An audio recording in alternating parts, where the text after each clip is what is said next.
തിരുനാവായ ഭാരതപ്പുഴയുടെ തീരത്ത് ഈ ജന്മത്തിൽ ഒത്തുചേരാൻ നമുക്ക് ആർക്കെങ്കിലും സാധിക്കുമോ എന്ന് അറിയില്ലായിരുന്നു. എന്നാൽ 2026 ഒരു നിയോഗം എന്ന പോലെ കഴിഞ്ഞ 10 വർഷങ്ങളായി തവന്നൂർ ഈ പുണ്യഭൂമിയിൽ മഹാമാഘം എന്ന പ്രോഗ്രാം നടക്കാറുണ്ട്. 500 ആളുകളാണ് അതിൽ പങ്കെടുക്കുന്നത്. ഈ പ്രാവശ്യം മഹാമാഘം എന്ന 120 വർഷങ്ങൾക്ക് മുമ്പ് നടന്ന ബ്രഹ്മാവ് നടത്തിയ യാഗത്തിൻ്റെ അനുസ്മരണമായി അമൃത കുടുംബത്തിൻ്റെ അമ്മയുടെ അനുഗ്രഹത്താൽ ഇവിടെ നടന്നുകൊണ്ട് കൊണ്ടുവന്നിരുന്ന ലളിതാ സഹസ്രനാമജപം അമ്മയുടെ ഒരു അനുഗ്രഹമായിരിക്കാം അതേ വർഷം അത് കുംഭമേളയായി മാറിയത്. ആനന്ദവനം എന്ന് പറയുന്ന സ്വാമിജിയെ ഒരു നിയോഗമാക്കി കാലം നമുക്കൊരു കുംഭമേള, അത് സത്യം പറഞ്ഞാൽ അമ്മയുടെ തന്നെ ഒരു അനുഗ്രഹമാണ്. കാരണം അമ്മയുടെ ആശ്രമത്തിൽ നിന്നാണ് എല്ലാ വർഷവും ഇവിടെ ഈ മഹാമാഘത്തോടനുബന്ധിച്ച് ലളിതാ സഹസ്രനാമജപം മുടങ്ങാതെ നടന്നു വന്നത്. ഈ വർഷം നമുക്കത് കുംഭമേളയായി മാറി. ഈ കുംഭമേള നമ്മളെ സംബന്ധിച്ച് ഒരു ചരിത്രമാണ്. കാരണം ഇത്രമാത്രം ഹിന്ദു ഐക്യം ഇവിടെ ഉണ്ടാകുമെന്ന് ആരും പ്രതീക്ഷിച്ചിട്ടില്ല. ഒരുപക്ഷെ ഗവൺമെന്റിന്റെ ഭാഗത്തുനിന്ന് ഒരു എതിർപ്പ് വന്നതായിരിക്കാം. ഹിന്ദുക്കൾ എന്നാൽ ഒരു വാശി, ഇവിടെ വന്നേ പറ്റുള്ളൂ, ഇവിടെ കുളിച്ചേ പറ്റുള്ളൂ. ഒരു കാര്യം വ്യക്തമാണ്, ഹിന്ദു സമൂഹത്തെ ആർക്കും നശിപ്പിക്കാൻ സാധ്യമല്ല, തൊടാൻ സാധ്യമല്ല. കാരണം നമ്മൾ അത്ര ശക്തരാണ്, അത് നമ്മൾ തെളിയിച്ചിരിക്കുക. ഇവിടെ നമ്മൾ കുംഭമേള നടത്തുമ്പോൾ എന്താണ് ഈ കുംഭമേളയുടെ ഒരു സന്ദേശം? നമ്മളിവിടെ നിന്ന് എന്താണ് കൊണ്ടുപോകുന്നത്? പൊതുവേ നമ്മളെല്ലാം കുളിച്ച് നമ്മുടെ പാപങ്ങളൊക്കെ കഴുകി പിതൃക്കൾക്കൊക്കെ പുണ്യം വരുത്തി അങ്ങനെ നമ്മൾ പോകുമ്പോൾ നമ്മൾ മനസ്സിലാക്കണം, ഈ കുംഭമേള കഴിഞ്ഞ് നമ്മൾ ഇവിടെ നിന്ന് എന്താണ് നമ്മൾ കൊണ്ടുപോകേണ്ടത്? ഈ കുംഭമേളയിൽ നിന്ന് നമ്മൾ പഠിക്കേണ്ടതല്ല, മറ്റൊന്നുമല്ല, മനുഷ്യജന്മം. ഇവിടെ ആവർത്തിച്ച് പറയുന്നുണ്ടത് മനുഷ്യജന്മം എന്ന് പറയുന്നത് ഈ ഒഴുകുന്ന നദിയെ നോക്ക്. ഇത് ഭാരതപ്പുഴയാണ്. ഭാരതപ്പുഴ എന്താണ് ഭാരതപ്പുഴ എന്നൊരു പേര് ഇതിന് വരാൻ കാരണം? ഇവിടെ ബ്രഹ്മാവ് തപസ് ചെയ്ത സ്ഥലമാണ്. തവന്നൂരാണ് പിന്നീട് തവന്നൂരായി മാറിയത്. ഇവിടെ ബ്രഹ്മാവ് പണ്ട് യാഗം നടത്തിയിരുന്നു. അതൊക്കെ ഒരു ഹിസ്റ്റോറിക്കലായിട്ട് കാര്യങ്ങൾ. പക്ഷെ ഈ ഭാരതപ്പുഴ, ഭാരതം എന്ന വാക്കിന്റെ തന്നെ അർത്ഥം ഭാ എന്ന് പറഞ്ഞാൽ ഭാതി, ഭാസി, പ്രകാശിക്കുക. അപ്പൊ നമ്മളെല്ലാവരും ഒരു പ്രകാശമാണ്. എന്തിന്റെ പ്രകാശമാണ്? ഏത് പ്രകാശവും ഒരു പൂർണ്ണതയുടെ ഭാഗമാവാനേ പറ്റുള്ളൂ. അപ്പൊ നമ്മളെല്ലാവരും ഒരു പൂർണ്ണ പ്രകാശത്തിന്റെ ഒരു അംശമാണ്. നമ്മൾ ജീവചൈതന്യം എന്ന് വിളിക്കുന്നത്. പണ്ട് സ്കൂളുകളിലൊക്കെ നമ്മൾ ചൊല്ലിയിട്ടുണ്ട്, അഖിലാണ്ട മണ്ഡല മണിച്ചോരുക്കി അതിനുള്ളിലാനന്ദ ദീപം കൊളുത്തി പരമാണു പൊരുളിലും പരമാണു പൊരുളിലും സ്ഫുരണമായി മിന്നും പരമപ്രകാശമേ ശരണം നീ എന്നും. എല്ലാവരിലും പരമാണു പൊരുളിലും സ്ഫുരണമായി മിന്നുന്ന ഒരു പ്രകാശത്തെ ഭ എന്ന അക്ഷരം കൊണ്ട് സൂചിപ്പിക്കുകയാണ്. രഥം, രഥം എന്ന് പറഞ്ഞാൽ യാത്രയാണ്. രതി, രതിക്കുക, മുഴുകുക, ലയിക്കുക. നമ്മളെല്ലാവരും ഒരു യാത്രയിലാണ്. നദിയിലെ ഓരോ തുള്ളി വെള്ളവും യാത്രയിലാണ്. എങ്ങോട്ടാണ് യാത്ര ചെയ്യുന്നത്? പൂർണ്ണതയിലേക്ക്, കടലിലേക്ക്. അപ്പൊ നമ്മളെല്ലാവരും ഒരേ പൂർണ്ണതയുടെ, ഒരേ ശക്തിയുടെ അംശങ്ങളാണെന്ന ബോധം നമ്മുടെ ഹിന്ദു സമൂഹത്തിൽ എപ്പോഴും ഉണ്ടാവണം.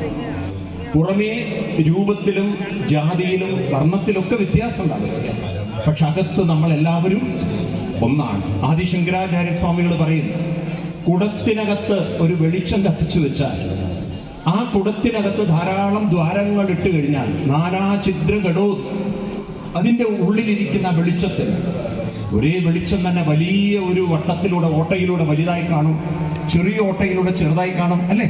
ഇതുപോലെയാണ് നമ്മൾ മനസ്സിലാക്കേണ്ടത്. ചിലരുടെ പ്രകാശം കൂടുതൽ അറിവിന്റെ രൂപത്തിൽ, കഴിവിന്റെ രൂപത്തിൽ, ശക്തിയുടെ രൂപത്തിൽ, പല രൂപത്തിൽ പ്രകാശിക്കുന്നു. പക്ഷെ ഒരേ സത്യമാണ്, ഒരേ ഇലക്ട്രിസിറ്റി തന്നെ. നമ്മുടെ വീട്ടിൽ നമ്മൾ ഫാനായിട്ട് ഉപയോഗിക്കുന്നു, ലൈറ്റായിട്ട് ഉപയോഗിക്കുന്നു, ട്യൂബായിട്ട് ഉപയോഗിക്കുന്നു, ഹീറ്ററായിട്ട് ഉപയോഗിക്കുന്നു, മിക്സിയിൽ ഉപയോഗിക്കുന്നു, ഗ്രൈൻഡറിൽ ഉപയോഗിക്കുന്നു. പക്ഷെ കറണ്ട് ഒന്നാണ്. ഇതുപോലെ നമ്മൾ ഓരോരുത്തരും എവിടുത്തെ ഒരു തുള്ളി വെള്ളമാണെന്ന ബോധമുണ്ടാകും. നമ്മൾ പൂർണ്ണതയിലേക്ക് എത്തുന്നതാണ് നമ്മുടെ ജീവിതം. ഭാരതർഷിവര്യന്മാര് പറയുന്നു, മനുഷ്യ ജീവിതം എവിടെ നിന്ന് വന്നു, എങ്ങോട്ട് പോകുന്നു? പൂർണ്ണമിതം പൂർണ്ണാൽ പൂർണ്ണമുദശ്യതേ പൂർണ്ണസ്യ പൂർണ്ണമാദായ പൂർണ്ണമേവാവശിഷ്യതേ. നമ്മൾ ഓരോ കുട്ടികളുടെ ഉള്ളിലും ഇത് ഉറയ്ക്കണം. എൻ്റെ ജീവിതം പൂർണ്ണതയിലേക്കുള്ളൊരു യാത്രയാണ്. നമ്മളെല്ലാവരും ഒരേ ഒരു സത്യമാണ്. മറ്റു മതങ്ങളൊക്കെ ഏക സത്യം, ഏക ദൈവം എന്നൊക്കെ പറയുമ്പോൾ നമ്മളെ പഠിപ്പിക്കുന്നത് ഏകമേവ സത്യം, ഒരേ ഒരു സത്യം. എല്ലാവരും ഒരേ ഒരു സത്യത്തിന്റെ അംശങ്ങളും ഭാഗങ്ങളുമാണ്. ഈ ബോധം നമ്മുടെ ഉള്ളിലുണ്ടെങ്കിൽ നമുക്ക് എവിടെയാണ് ഉയർന്നവരെന്നും താഴ്ന്നവരെന്നൊക്കെ ചിന്തയുള്ളത്? അവിടെയാണ് നമ്മൾ ഒന്നിക്കുന്നത്.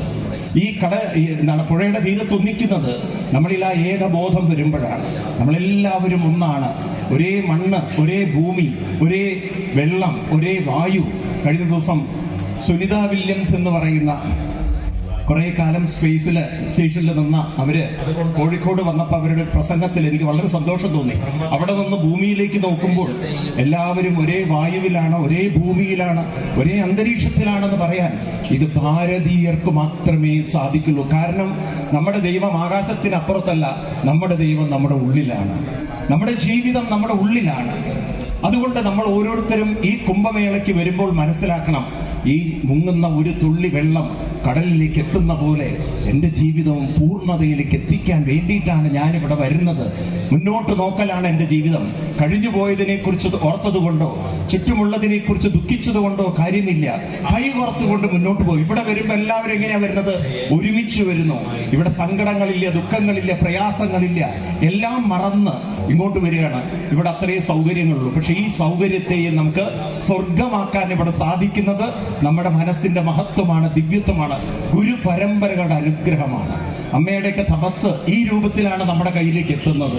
നമുക്ക് ഓരോരുത്തർക്കും ഈ ബോധമുണ്ടാവണം. ഒരു ദിവ്യത്വമുള്ളവരാണ് നമ്മൾ, ചൈതന്യമുള്ളവരാണ്, മഹത്വമുള്ളവരാണ്, ശ്രേഷ്ഠത ഉള്ളവരാണ്. ഞാൻ ഇങ്ങോട്ട് വരുന്ന സമയത്ത് പത്രത്തിലൊക്കെ ഫ്ലാഷ് ചെയ്യുന്ന ഒരു ന്യൂസ്, വലിയൊരു ബിസിനസ്സുകാരൻ വെടി വെച്ച് മരിച്ചു എന്നൊക്കെയുള്ള വാർത്തയാണ്. എനിക്കിത് വായിച്ചപ്പോൾ എനിക്ക് തോന്നിയിട്ടുള്ളത്, ഒരു ഹിന്ദുവായി ജനിക്കാൻ സാധിച്ചാൽ അയാൾ ഒരിക്കലും മരിക്കില്ല. കാരണം ഹിന്ദുക്കൾ വലിയ വലിയ ഫ്രോഡൊക്കെ ചെയ്തവരൊക്കെ മുങ്ങി നടന്നവരാ, ആരും വെടിവെച്ച് മരിച്ചിട്ടൊന്നുമില്ല. അപ്പൊ ഹിന്ദുവിന് എവിടെയോ ഒരു മനോബലമുണ്ട്. കുറെ കഴിഞ്ഞാൽ ആളുകൾ എന്താ പറയാ അറിയോ? എന്താ പറയാ? നിങ്ങളുടെ ജീവിതത്തിൽ മരിക്കാതിരിക്കണമെങ്കിൽ ആരാവണം? നിങ്ങളുടെ ജീവിതത്തിൽ മരിക്കാതിരിക്കണമെങ്കിൽ ആരാവണം? ഹിന്ദു ആവണം. ഹിന്ദു എന്നുള്ളത് വെറുതെ ഒരു മതത്തിന്റെ പേര് പറയില്ല. ഹിന്ദു എന്ന് പറഞ്ഞാൽ നമ്മൾ സനാതന ധർമ്മത്തെ വിളിക്കുന്നു എന്ന് മാത്രം. ആ സനാതന ധർമ്മത്തിൽ എല്ലാവരുടെയും മനസ്സിനുള്ളിൽ എവിടെയോ ഒരു ധൈര്യം, എവിടെയോ ഒരു ശക്തി ഇല്ലേ? ശരിയല്ലേ? ഞാൻ ഇന്നലെ ആ ഒരു വാർത്ത വായിക്കിയിരുന്നു. ഇവിടെ പറയേണ്ട ഒരു സന്ദർഭമല്ല, എന്നാലും ഞാൻ നിങ്ങൾ ഓർമ്മിപ്പിക്കുകയാണ്. ഒരു മനുഷ്യൻ ഇങ്ങനെ വെടിവെച്ച് മരിച്ചു എന്ന് പറയുമ്പോൾ എന്തായാലും ഒരു IT ഡിപ്പാർട്ട്മെന്റ് അയാളെ തൂക്കിക്കൊല്ലാൻ വിധിക്കില്ല. കുറച്ച് ഫൈനാൻഷ്യലായിട്ട് ഫൈൻ അടുപ്പിക്കുകയുള്ളൂ, അല്ലേ? ഫൈൻ മാത്രമേ വരുള്ളൂ. അതിന് ഇയാളെ തൂങ്ങി വരിക, എന്താ പറയാ, വെടിവെച്ച് മരിക്കുക എന്നൊക്കെ പറഞ്ഞാൽ അപ്പൊ അത്രയും മനോബലം ഇല്ലാത്തൊരവസ്ഥ വന്നതുകൊണ്ടല്ലേ. ഫൈൻ അടയ്ക്കാൻ ഞാൻ തയ്യാറാണെങ്കിൽ ഞാൻ എന്തിനാ പേടിക്കണം? വിജയമല്ലേ ഇല്ലേ ഇവിടെ കണ്ടുപിടിക്കാൻ? അല്ലെങ്കിൽ അനിലപാനിയില്ലേ? എത്ര ആളുകൾ ഓരോരുത്തരും ഇവിടെ വലിയ കടം വരുത്തിയിട്ട് അവരൊന്നും ഇവിടെ വെടിവെച്ച് മരിച്ച ചരിത്രമില്ലല്ലോ. ഹിന്ദു ആവണം എന്ന് വെച്ചിട്ട് ഹിന്ദുവിന് ഫ്രോഡ് ചെയ്യാൻ പറ്റുന്നുള്ളതല്ല പറയുന്നത്. പറഞ്ഞു വരുന്നത് ഏത് കാര്യത്തെയും നേരിടാനുള്ളൊരു മനോബലമുള്ള ഹിന്ദുവായി മാറണം. ഈ കുംഭമേളയിൽ വന്നാൽ നമ്മൾ ആ ഒരു പ്രതിജ്ഞയോട് കൂടിയിട്ട് വരണം. എന്താണെന്നറിയോ? ഈ കുംഭമേളയ്ക്ക് പോലും ഇത്തിരി ഗവൺമെന്റിന്റെ ഭാഗത്തു നിന്ന് ഒരു പ്രശ്നങ്ങൾ ഉണ്ടായപ്പോൾ ഹിന്ദു ഒന്നായാൽ അവിടെ ശക്തിയായി. പണ്ട് സ്വാമി വിവേകാനന്ദജിയാണ് അത്രേ പറഞ്ഞത്, ഹിന്ദു ഉറങ്ങുന്ന സിംഹാണെന്ന്. അപ്പൊ ആരോ പറഞ്ഞ അതിനെ ഉണർത്തണ്ടെന്ന്. അത് വെറുതെ ഉണർത്താൻ പോയതാണ് ഭാഗം മാറിയത്. ഇപ്പൊ കേരളം മൊത്തം ഒരു കുംഭമേളയുടെ ഒരു വലിയൊരു തരംഗം സൃഷ്ടിച്ചിരിക്കുകയാണ്, അല്ലേ? നമുക്ക് എല്ലാവർക്കും ആ ഒരു അനുഗ്രഹം കിട്ടിയിരിക്കുകയാണ്. ഒരു ഹിന്ദു ഏകതാ ബോധം നമ്മുടെ ഉള്ളിൽ വന്നിരിക്കുകയാണ്. ആണോ അല്ലയോ? നമ്മളൊരു ഒന്നാണെന്നുള്ളൊരു ബോധം നമ്മുടെ ഉള്ളിൽ വന്നിരിക്കുകയാണ്. ഇങ്ങനെ നമ്മളൊന്ന് സടപടഞ്ഞെണീറ്റാൽ ഈ ലോകത്തിലുണ്ടല്ലോ 3 ചിന്തകൾ നമുക്ക് മാറ്റേണ്ടതുണ്ട്. അടിസ്ഥാനമായിട്ട് 3 ചിന്തകൾ മാറ്റേണ്ടതുണ്ട്. പലരും പഠിപ്പിക്കുന്ന ചില കാര്യങ്ങളെ നമ്മൾ മാറ്റിയെടുക്കണം. ചില മതങ്ങളൊക്കെ ഇവിടെ അടിച്ചേൽപ്പിക്കുന്ന ഒരു കാര്യം ഏകദൈവം എന്നുള്ളതാണ്. അത് നമ്മൾ അനുവദിക്കരുത്. ഇവിടെ ഏകദൈവമല്ല, ഏകദൈവം അവർക്ക് പുറത്താണ്. നമുക്കുള്ളത് ഏകമേവ, എല്ലാവരിലും ഒരേ ദൈവം. ആരോടും പക്ഷപാതമില്ല, ആരോടും പാർഷ്യാലിറ്റി ഇല്ല, എല്ലാവരോടും ഒരുപോലെ. നോക്കൂ, വായുവിനെ നോക്കി പഠിക്കും നിങ്ങൾ. വായുവിന് വല്ല പക്ഷപാതം ഉണ്ടോ? ഈ ഭൂമിയുടെ ഗ്രാവിറ്റിക്ക് വല്ല പക്ഷപാതം ഉണ്ടോ? എല്ലാവരോടും ഒരുപോലെ. ഇതുപോലെയാണ് എല്ലാവരിലും ഈശ്വരൻ ഒരുപോലെയാണ്. ഇത് പഠിപ്പിക്കുന്ന ഒരേ ഒരു മതം ഏതാണ്? ഹിന്ദു മതം. ഞാൻ ഗീതയിലൊക്കെ വായിച്ചിരിക്കുന്ന ശ്ലോകങ്ങൾ ഇതാണ്: സർവഭൂതേഷു സമം എന്നാണ്. സർവഭൂതങ്ങളിലും ഒരുപോലെ ഇരിക്കുന്ന ഈ ദൈവീകമായ ശക്തിയെ, അതല്ലേ അമ്മയും പഠിപ്പിക്കുന്നത്? എല്ലാവരിലും ഒരേ ഒരു സത്യം, എല്ലാവരിലും ഒരേ ഒരു സത്യം. എപ്പോഴും നിങ്ങൾ ഓർക്കേണ്ട ഒരു വാക്ക് നമ്മുടെ ഋഷിവര്യന്മാര് പറയുന്നത്, ഒരേ നൂലിൽ കോർത്തിരിക്കുന്ന വ്യത്യസ്ത മണികളാണ് ഈ പ്രപഞ്ചവും സത്യവും. ഒരേ നൂല്, അതാണ് ഈശ്വരീയമായ ശക്തി എന്നുള്ളത്. നമ്മളെല്ലാവരെയും കോർത്തിരിക്കുന്ന ഒരേ ദൈവീക ശക്തിയിൽ നമ്മൾ വ്യത്യസ്തരാണ്. ഇത് ഞാൻ എന്തിനാണ് ആവർത്തിച്ച് പറയണത് ചോദിച്ചു കഴിഞ്ഞാൽ, നിങ്ങളിവിടെ കുളിക്കുന്ന സമയത്ത് ഓരോ തുള്ളി വെള്ളത്തിനും ഒന്നിന് വലുതെന്നോ ചെറുതെന്നോ ഉണ്ടോ? ഇല്ലയോ? എല്ലാറ്റിന്റെയും മുന്നോട്ടുള്ള കുതിപ്പിന്റെ ശക്തി ഒരേ ശക്തിയല്ലേ? അതോർത്താൽ മതി. മുന്നോട്ട് ഒഴുകുന്നതിന്റെ ശക്തി ഒരേ ശക്തിയാണെങ്കിൽ നമ്മളിലൊക്കെ ഉള്ള ദൈവീകത ഒരേ ഒരു ദൈവീകത. നമ്മൾ കുട്ടികളിലേക്ക് ഇത് പാസ് ഓൺ ചെയ്യണം. ഒരേ ഒരു ദൈവം. ഒരു ദൈവമല്ല ലോകത്തിലുള്ളത്. പറയുക വാക്കൊന്ന്. ഒരു ദൈവമല്ല ലോകത്തിലുള്ളത്. ഉള്ളത് ഒരേ ഒരു ദൈവം. ഒന്ന് ഉറക്കെ പറയും എല്ലാവരും.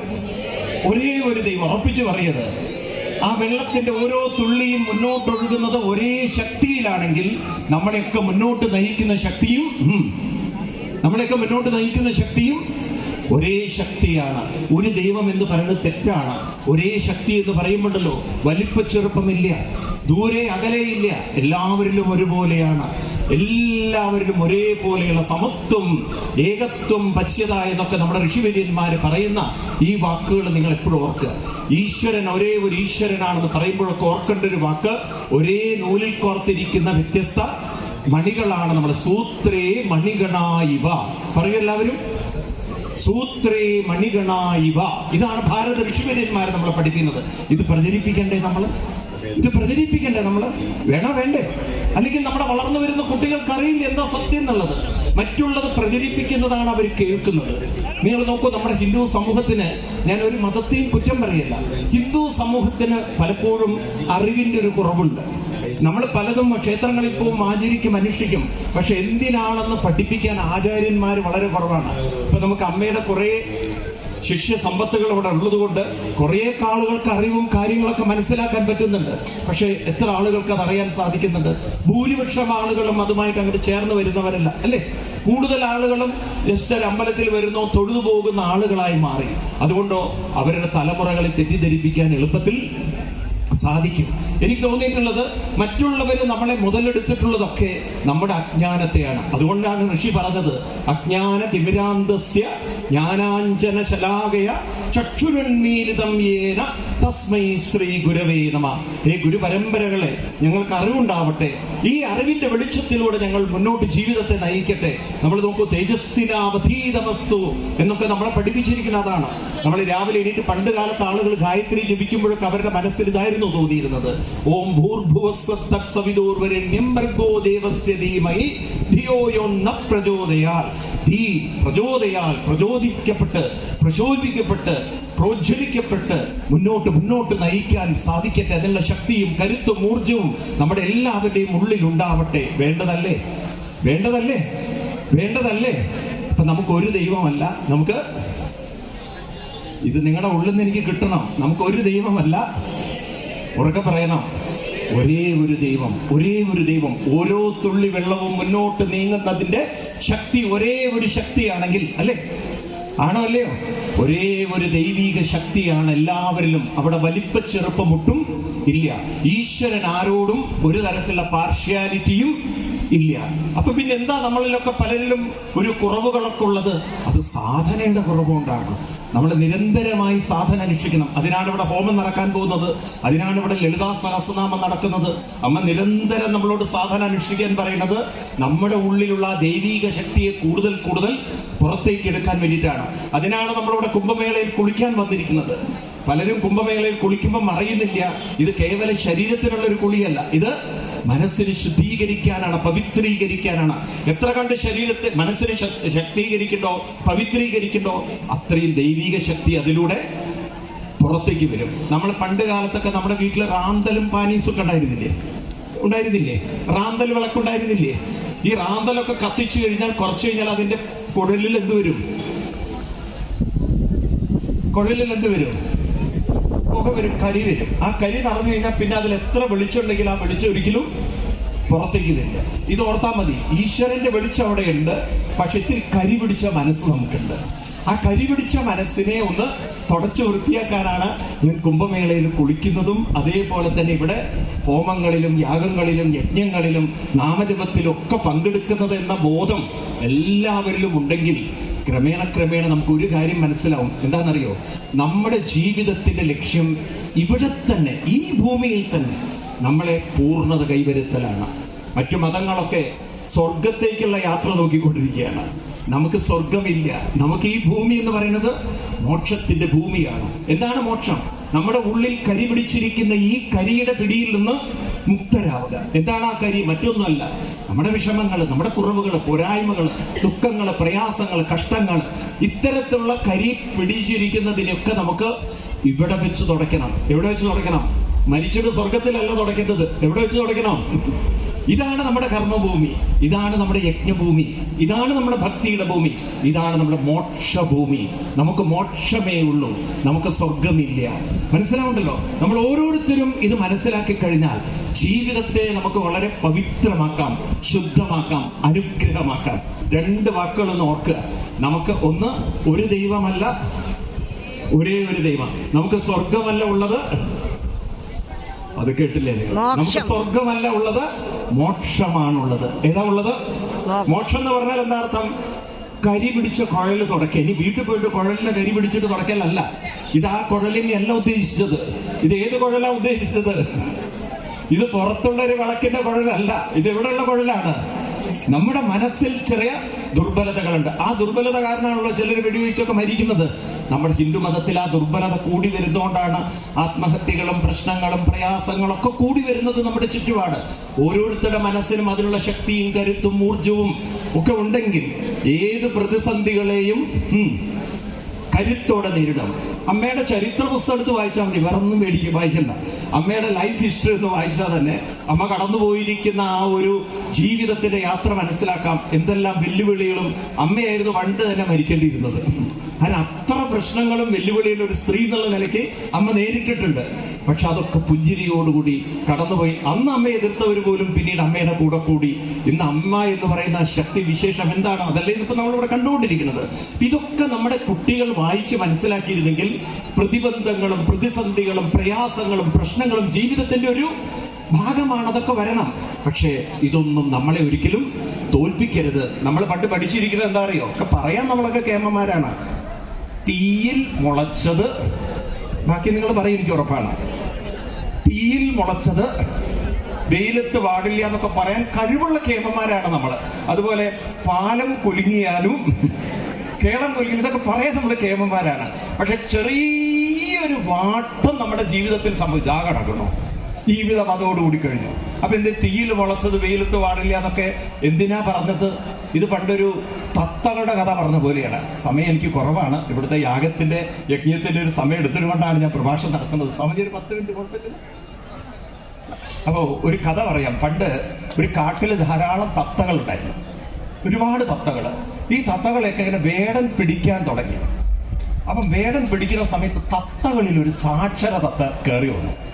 ഈ തത്ത മുത്തശ്ശി, ഇത്തിരി പ്രായമുള്ളൊരു തത്തയാണ്. ആ മുത്തശ്ശി തത്ത പറഞ്ഞു, നോക്കൂ, ഇവിടെ തത്തകളെയൊക്കെ പിടിച്ചു കൊണ്ടുപോകുന്നുണ്ട്. ഇതിനൊരു അവസാനം വരുത്തണമെങ്കിൽ നമ്മളെല്ലാവരും ഒന്ന് പരിശ്രമിക്കണം.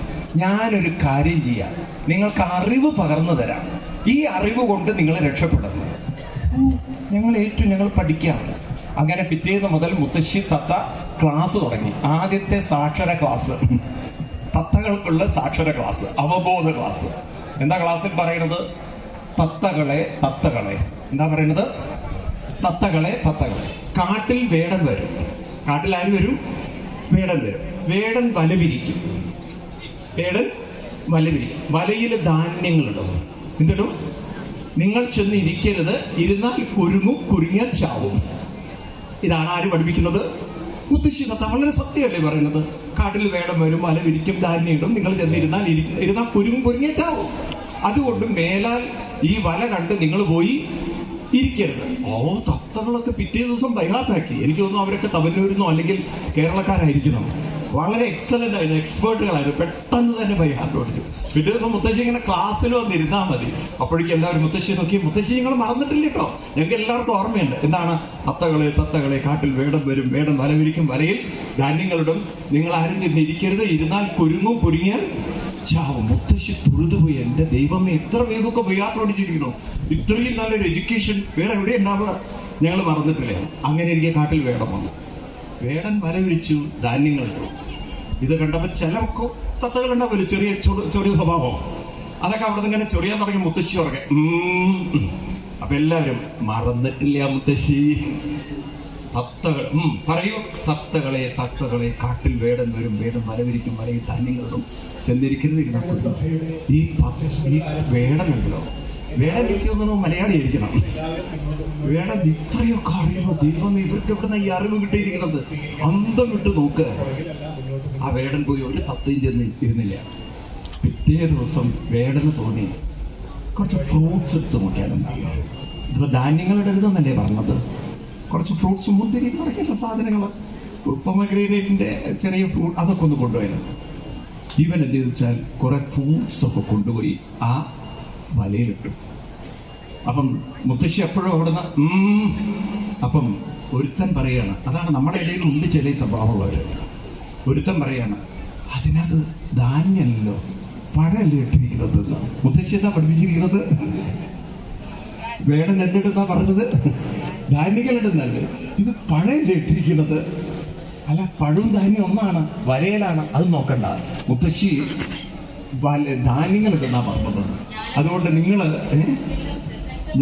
അവിടെ ഇരുന്നോ, ഞാൻ പഴം എടുക്കാൻ പോവാണ്, പഴം കൊത്താൻ പോവാണ്. ഒരുത്തൻ അവിടെ നിന്ന് പഴം കൊത്തുന്നത് കണ്ടപ്പോൾ ഒരുത്തൻ ആർത്തി കൊണ്ടാ പിന്നെ ശരിയില്ലേ. അതങ്ങനെയാണല്ലോ, നമ്മുടെയൊക്കെ ഒരു സ്വഭാവമുണ്ട്. അതായത് എത്ര നല്ല പ്രഭാഷണമായാലും ശരി, അന്നദാനം തുടങ്ങിയിരിക്കണോ പറഞ്ഞു കഴിഞ്ഞാൽ പിന്നെ പ്രഭാഷകനും മൈക്കും മാത്രമേ ഉണ്ടാവുള്ളൂ. അതങ്ങനെ ഒരു സ്വഭാവം നമുക്കൊക്കെ ഉണ്ട്, ഇല്ലേ പറയാൻ പറ്റില്ല, ഇല്ലേ? നമ്മുടെ നിയന്ത്രണം വിട്ടു. അത് നിങ്ങളെ ഉദ്ദേശിച്ചല്ല പറഞ്ഞത്, ഈവൻ ഞാനായാലും അങ്ങനെ ഇരിക്കാം. ഒരു നിയന്ത്രണം എവിടെയോ നമുക്ക് നഷ്ടപ്പെട്ടു. എല്ലാവരും കൂടെ പഴം കൊത്തി തിന്നാനായിട്ട് പോയി. ആ മുത്തശ്ശി നോക്കുമ്പോണ്ട് എല്ലാം വലയിലിരുന്ന് പഴം കൊത്തുകയാണ്. അപ്പോഴേക്കും വല വലിച്ചു, ആ വേടൻ വലിച്ചു, എല്ലാം കൂടി വലയിൽപ്പെട്ടു. ആ വേടൻ ആ തത്തകളെ മുഴുവൻ കൊണ്ടുപോകുമ്പോൾ തത്തകൾ മുത്തശ്ശിയോട് പറയുന്നു, കരയണ്ട, ഞങ്ങൾ മറന്നിട്ടില്ല. ആ വലയിൽ കിടന്ന് അവർ പറയാണ്, തത്തകളെ കാട്ടിൽ വേടൻ വരും, വേടൻ വലവിരിക്കും, വലയിൽ ഇരുന്ന് കുരുങ്ങരുത്, കുരുങ്ങിയാൽ ഇനി പറഞ്ഞിട്ട് വല്ല കാര്യമുണ്ടോ എന്നതുപോലെ ആവരുത് നമ്മുടെ ഹിന്ദുക്കൾ. നമ്മുടെ ജീവിതത്തിൽ എപ്പോഴും നമ്മുടെ ഉള്ളിൽ ഓർമ്മ വേണം, നാം ഇവിടെ വന്ന്, ഇത് നമ്മുടെ മുക്തിധാമമാണ്, ഇത് നമ്മുടെ മോക്ഷധാമമാണ്. ഈ ഉള്ളിലുള്ള കരി തുടച്ച് കളയലാണ് എൻ്റെ ജീവിതം, ഇതാണ് എൻ്റെ മോക്ഷം. എത്ര കണ്ട് ഞാൻ എൻ്റെ മനസ്സിനെ വൃത്തിയാക്കി വെക്കുന്നോ അത്ര കണ്ട് ദൈവീകമായ ശക്തി എന്നിൽ പ്രകാശിക്കുമ്പോൾ ഈശ്വരനും ഞാനുമെല്ലാം സംഗമിക്കുന്ന ഒരു സംഗമമായി, മഹാകുംഭമായി നമ്മൾ മാറുകയാണ്. കുംഭമേള എന്ന് പറയുന്നത്, കുംഭം എന്ന് പറയുന്നത് നിങ്ങൾക്കറിയാം, പൂർണ്ണകുംഭം. അത് പൂർണ്ണതയുടെ പ്രതീകമാണ്.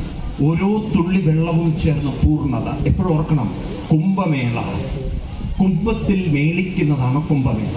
പൂർണ്ണതയിലേക്ക് എത്തിച്ചേരാനുള്ള ഒരു തിരിച്ചറിവും പ്രതിജ്ഞയും അതിനു വേണ്ടിയിട്ടുള്ള പ്രയത്നവും അതിൻ്റെ തുടക്കമാണ് നമ്മളെ സംബന്ധിച്ച് കുംഭമേള. ഈ ഭാരതപ്പുഴയെ നോക്കിക്കൊണ്ട് കടലിലേക്ക് എത്തുന്ന ഭാരതപ്പുഴയുടെ ആ ഒഴുക്കിന്റെ തീവ്രതയാണ് എന്നിലെ ദൈവീകത എന്ന് മനസ്സിലാക്കി ആ പൂർണ്ണതയിലേക്ക് എത്താൻ ഈ ഭൂമിയാണ് എൻ്റെ ഭൂമി, കർമ്മഭൂമി, എൻ്റെ ജന്മഭൂമി, എൻ്റെ പവിത്ര ഭൂമി, എൻ്റെ മോക്ഷഭൂമി. ഇതിനപ്പുറത്തേക്ക് എനിക്ക് സ്വർഗവും നരകവുമില്ല. ഇപ്പം നമ്മളെ സംബന്ധിച്ച് നമ്മുടെ മോക്ഷഭൂമിയാണത്. ഈ രണ്ട് വാക്കുകൾ നിങ്ങളുടെ ഉള്ളിൽ ഓർമ്മ വരട്ടെ. നമുക്ക് സ്വർഗമല്ല ഉള്ളത്, നമുക്ക് മോക്ഷമാണുള്ളത്. നമ്മൾ ഒരു ദൈവത്തിൽ വിശ്വസിക്കുന്നവരല്ല, നമ്മളെല്ലാവരും ഒരേ ദൈവീകതയുള്ളവരാണ്, ഒരേ പൂർണ്ണതയിലേക്ക് എത്തേണ്ടവരാണ്, ഒരു വസുദൈവ കുടുംബമായി മാറേണ്ടതാണ്. ഈ ബോധം നമ്മുടെ ഉള്ളിൽ ഊട്ടിയുറപ്പിക്കാൻ ഈ കുംഭമേളയ്ക്ക് സാധിക്കട്ടെ എന്ന പ്രാർത്ഥനയോട് കൂടിയിട്ട് ഞാനിവിടെ ഉപസംഹരിപ്പിക്കുകയാണ്. ഞാൻ ഇത്തിരി സമയം വാങ്ങിച്ചിരിക്കുകയാണ്. വാസ്തവത്തിൽ 1 മണിക്കാണ് ഞാനിവിടെ എത്തിച്ചേരേണ്ടത്. 10:30 ഇവിടെ എത്തണം എന്ന ഒരു കമ്മ്യൂണിക്കേഷൻ്റെ പ്രശ്നം ഗുരുവായൂരിലാണെങ്കിൽ എത്തിച്ചേരുകയും വേണം. അപ്പോൾ അവരോട് പറഞ്ഞു ഇത് കഴിഞ്ഞാൽ ഉടനെ ഞാൻ അവിടെ എത്തിക്കൊള്ളാം എന്നുള്ളത്. അപ്പം വലിയ സന്തോഷമുണ്ട്. നിങ്ങളൊക്കെ കാണുന്നത് തന്നെ ഒരു കുംഭമേളയാണ്. ഒരുപാട് പൂർണ്ണ കുംഭങ്ങളെ കാണാൻ സാധിക്കുന്ന, അതും അമ്മയുടെ ഈ പവിത്രമായ ഈ ഒരു സ്മരണം നടക്കുന്ന, അമ്മയുടെ ജപവും ധ്യാനവും ഒക്കെ നടക്കുന്ന ഈ ഒരു പവിത്ര സ്ഥലത്ത് തന്നെ നിങ്ങളെ കാണാൻ സാധിച്ച പരമസന്തോഷത്തിന് എല്ലാവർക്കും വേണ്ടി പ്രാർത്ഥിക്കുന്നു, നമിക്കുന്നു. ഇവിടെ എത്തിച്ചേരാനും ഈ ഒരു പവിത്ര മണ്ണിൽ കുറച്ചു നേരം സമയം ചെലവഴിക്കാനും സാധിച്ചതിന് അമ്മയുടെ എല്ലാ സന്യാസി ശ്രേഷ്ഠന്മാരെയും പൂർണ്ണ മനസ്സോടെ നമസ്കരിക്കുന്നു, പ്രണാമം. എല്ലാവർക്കും ആയുരാരോഗ്യ സൗഖ്യമുണ്ടാവട്ടെ. നമ്മുടെ ജീവിതം ഒരിക്കലും നമുക്ക് ഒരിടത്തും തോന്നരുത് ഒരു നഷ്ടമാണ്, കഷ്ടമാണ്, വേദനയാണ്, ദുഃഖമാണ്. എന്തെല്ലാം തന്നെ പരിശ്രമങ്ങൾ വന്നാലും പ്രയാസങ്ങൾ വന്നാലും എപ്പോഴും മുന്നോട്ടൊഴുകണം. ഇതെല്ലാം എനിക്ക് തരണം ചെയ്യാൻ സാധിക്കും, ഇതെല്ലാം ഞാൻ തരണം ചെയ്യും, പൂർണ്ണതയിലേക്ക് ഞാൻ എത്തും എന്നൊരു പ്രചോദനം, ഒരു ശക്തി നമ്മളിൽ എല്ലാവരിലും ഉണ്ടാകട്ടെ എന്ന പ്രാർത്ഥനയോടുകൂടി നിർത്തുന്നു. ആയുരാരോഗ്യ സൗഖ്യം നേർന്നുകൊണ്ട്